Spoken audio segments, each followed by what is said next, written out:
সবাইকে কাঁদিয়ে শেষ পর্যন্ত না ফেরার দেশে পাড়ি জমিয়েছেন অভিজ্ঞ ক্রীড়া সাংবাদিক ও বাংলাদেশ ফুটবল ফেডারেশনের সাধারণ সম্পাদক আল মুসাব্বির সাদিক পামেল। দুরারোগ্য ব্যাধি ক্যান্সারের কাছে হার মেনে শুক্রবার ভোরে শেষ নিঃশ্বাস ত্যাগ করেন এই কৃতি সাংবাদিক। তার মৃত্যুতে ক্রীড়াঙ্গনে নেমে আসে গভীর শোক। মধুবাগে পৈতৃক বাড়ির কাছে তার প্রথম জানাজা অনুষ্ঠিত হয়।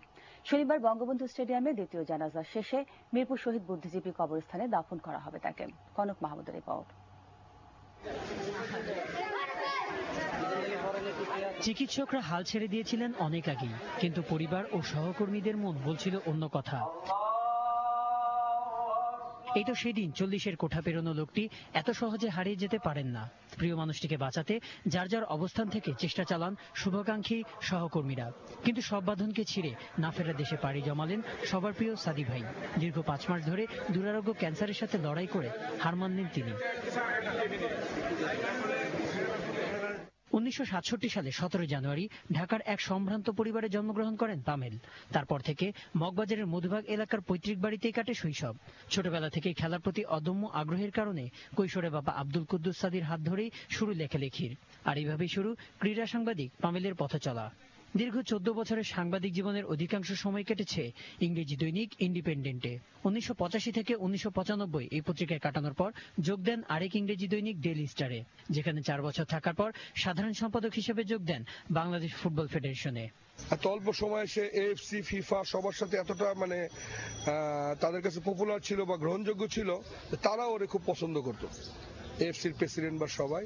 তো আমার মনে হয় এটা একটা অপূরণীয় ক্ষতি। এটা আমরা বেশ সামাল দিতে আমাদের অনেক সময় লাগবে।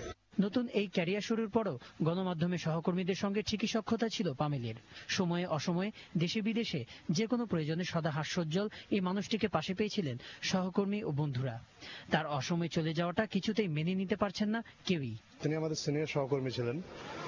যখনই আমরা তার সাথে কোনো বিষয় শেয়ার করতাম, তখনই আসলে বুঝতে পারতাম যে তিনি আসলে অনেক বড় মাপের মানুষ। পরবর্তীতে আসলে সংগঠক হিসেবেও নিজের যোগ্যতা প্রমাণ করেছেন। আর পামেল সেই ধরনের বন্ধু যে যার উপর সবসময় নির্ভর করা যায়,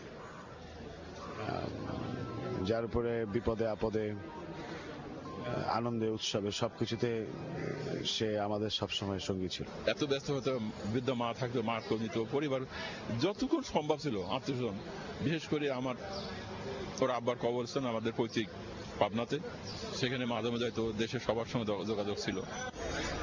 খেলা পাগল পাঠকদের কাছে সর্বশেষ খবরটি পৌঁছে দিতে দিনরাত খেটেছেন যিনি, সেই মানুষটির মৃত্যুর শোক সেসব পাঠকদের কতটুকু ছুঁয়েছে তা হয়তো অজানাই থেকে যাবে। কিন্তু আপনজন, বন্ধু বান্ধব কিংবা সহকর্মীদের এই হাহাকার বলে দিচ্ছে এরকম অভিজ্ঞ ক্রীড়ানুরাগী মানুষের স্থান কখনোই পূরণ হবার নয়। Kanak Mahmud, ATN news, Dhaka.